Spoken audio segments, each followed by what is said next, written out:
Today I'm gonna share some red flags in translators. Coming up.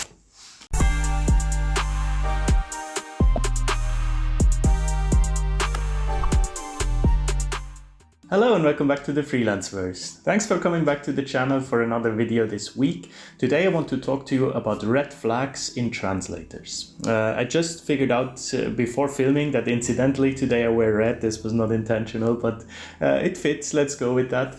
So recently I've been more and more in the situation where I had to hire translators to either help me with a project or, you know, when I have a direct client and they want a job in German, French, Italian, whatever, I often tell them, yeah, I can deliver this as a whole package, and then I go out and find translators to help me with that, right? It kind of turns into an agency in that way, but I'm not an agency per se. I'm just, working with different kind of translators to deliver a full package for the client. Now, what this means, of course, is that I have been in talks with many different translators. I had to hire people from different languages, from different countries, with different norms, cultural norms, etc. And I've seen some very good things, but also some pretty bad things. And today I want to show you my 10 red flags in a translator, which immediately is a no-go for me, and I would never hire them or never work with them again, in an attempt to let you guys know what someone who is looking for translators to work with sees as red flags, right? So you can make an effort to not do these same things. Number one red flag for me is a very obvious one. This is before even starting to work with someone, right? It's the emails, right? They need to be on point. I wrote here broken English, working language in emails. It's not only English, but if you work in if you have French in your source or target language, then you can't have very minor, very basic mistakes in there, right? Your English can't be broken when you try to sell your language services. That is immediately a no-go. One thing that's even before that, when I don't even get into the email, is the address. Not the address, but like how you address a reader, right? If there is anything like dear, comma, or my dear, hello lovely, hi my dear, whatever. And I understand that in some cultures, in some countries, this might be a direct translation and it might seem normal, but if you do that, then only do it to the people in your country, in your culture. If you send this to a European agency, European translator, service provider, or American, or it just looks very unprofessional, and for me it's a no-go, right? It means to me that you don't understand cultural norms in the target where you want to work, right? And so yeah, for me that's already a no-go. If I see an email like this, I see these every day, by the way. Even if I'm not an agency, I get these emails every day, and they get right into my spam, right? I have a couple of filters in there, and if this is the first words, then it goes into a spam, because I don't need this kind of emails in my inbox. So very big no-go, very big red flag, the first one. Make sure your emails are on point. If you have problems in English or in French or in any of your languages, improve them. Work hard so you can improve them, right? It's not that hard to learn how to professionally write emails. So definitely you can even use templates if that's the issue. So this shouldn't hinder you to find jobs. Red flag number 2, too many language combinations. Now, I'm not saying a specific number, because there are some incredible people who actively work with 5-6 language combinations, which is incredible. Normally you would have 1, 2, or 3. That's kind of the average. What I mean by too many is if someone sends you an email and you already see in the middle of an email is a huge list of like English, German, Spanish, all kind of different variations of Chinese and Japanese, English. It's not possible. What this means is either they work with other people and they rip them off, or they work with MT and just deliver you crap, right? So be careful with that. Too many language combinations is not a good thing. It's not like, maybe people think you can impress the client with that, but you don't. Even if you already have 4 or 5, you might have to justify yourself, even if you can be incredible. And it's legit to have 4 and 5, but you might have to justify yourself already. If it's more than that, it's not a good sign. Similarly, number 3, too many specializations, right? If you get an email and they say, oh, I specialize in education, EU politics, race car driving, sailing and chess and whatever, and then it goes on and on. That's not possible, right? I'm not saying you can't work in all these fields at the same time. You can do that, but then market yourself as a generalist or market yourself with specializations. Again, here the same applies. 1, 2, or 3 is kind of the norm. You can still work outside of these, right? I have sports and IT. I still do a lot of stuff outside of these specializations, but you're not specialized in them. You don't need to advertise that. You can have maybe say working knowledge in different fields, but I wouldn't even do that. Like focus on the 1, 2, 3 things you want to specialize in, and the other jobs will still come in, and you can still be a generalist next to that. That's no problem.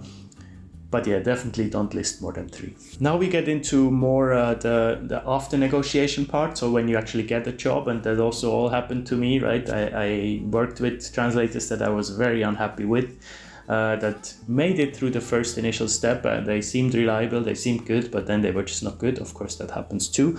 So the where are we? Red flag number 4 is accepting jobs that you have no knowledge in. And that can be really damaging, right? If you take on a job in medical, in marketing, in sports, and you have no knowledge in, your jargon words will be so off key and it will just look terrible, right? And your client will of course know, because most likely they are specialized in whatever they give you, right? So definitely be aware of that. Don't just accept everything. If it's a very technical, not technical, but very highly niched down job, don't accept them if you don't have vast knowledge in it. Red flag number 5, unable to understand briefs and style guides and references, etc. That is so frustrating, right? If a client gives you a style guide, they put a lot of time and effort into that, and you need to read it. If you then get like sometimes I send a reference, I even send a pre-translated things, and they are just completely ignored. And then I'm like, why? I mean, what the hell? You can just literally copy what I already translated before. Sorry, my light just went off. Hope the lighting is still there. I mean that's annoying. You have to pay them then more, and you have to redo it yourself. So definitely understand client briefs, look at reference material, be very cautious with if someone, especially when it comes to trademark terms, for example, if someone has a trademark and you use the competitor's words, that's horrible, right? So definitely be careful with that. Red flag number 6, if someone informs you about problems, issues, specifically about deadlines, etc., last minute. That is a no-go, right? If you expect a translation, maybe it's a big translation, you expect it to be delivered today at 4 p.m. At 3 p.m. they tell you, oh, I had problems with the deadline, I'm sorry, I can only deliver this in 2-3 days. That's terrible, and that hasn't happened in the last hour. You can know that beforehand, right? So inform the client or the supplier you work for beforehand about issues. It's no problem if there are issues. Just inform them at least 24 hours beforehand if you can. If it's really an emergency, fine, you can explain that, no problem, but not like suddenly come with a bunch of questions an hour before the deadline. That's not a good look. Red flag number 7, unfortunately happened to me last week, claiming that you do a high quality translation and then you deliver MT, machine translation.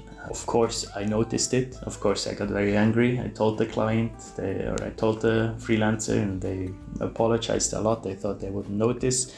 I will never work with them again, of course, and that's a very bad look. If you do machine translation post editing, let the client know so they are aware of it, because there is also legality issues like copyright issues, etc. with that coming. Don't just do it and hope the client doesn't know, because most of them will realize. Next red flag, unresponsiveness and delivering too late. I put them in the same category because it's all about being late, right? And you don't want to be late, you want to be proactive. So if someone sends you an email, don't wait until the next day or even 2 days from now to respond. I told you many times before, I try to answer within 1 hour, even if it's just, I don't have time at the moment, I will get back to you soon. I will look into it and get back to you soon. That already assures to the client that they are heard, right? And delivering too late is just a no-go. Yeah, just don't do it. That's it. Delivering too late, especially without notice, is for me, it's a no-go. I will never work with you again. Red flag number 9, I think is doing no research, no reading about the subject matter. That is very obvious sometimes, like especially in like current events. If there is a reference to a current event, to a competition, to a, I don't know, let's say to a competition, and you don't do research, you don't know what happened in this competition, you don't know who won, you don't know what's the the lore around it. That's going to be very apparent. So definitely whenever you work in a niche down field, do a lot of research, go into the deep ends, don't just look at Wikipedia, right? Go down to the links, look, really do some research and make sure your prices are according to that, so you actually have time to do that. And that is actually not my red flag number 10, is working for peanuts, working for very little small prices. Don't think that if you offer the client, the language service provider, a small price, that's a good selling point for you, right? For me, that's a no-go. If someone offers me 2-3 cents, that's not like, oh wow, so cheap, I want to go with them, right? That's like, ooh, so what's wrong here? Like, you don't have time to do research for this price. I don't want to exploit you. That's not a good look. Maybe it is for some clients, but you don't want to work with them realistically. Raise your prices, put your prices high, so you actually have time to go down the rabbit holes and like research. If you do I said this example before, when I do like hunting translations for my dad, I need to go so deep into the hunting research, the hunting lore, and luckily in the German language there is a lot of information out there, but obviously you can't know everything in your subject matter, so you need to do a lot of research and you need to have the prices high enough so you can actually afford to do that. There you go. My 10 red flags as a translator. Make sure to not do them. Stay in the green flags. Do the right thing. I mean, you're watching this video, so you're already at the first step to not do these mistakes. And I want to like promote this because I see this every day. These 10 things are from real life, right? I get these emails and these working experiences every day. That's why I want to share it with you. I hope this was useful. Make sure to subscribe to the channel, and I see you next Monday with the next video. Bye bye.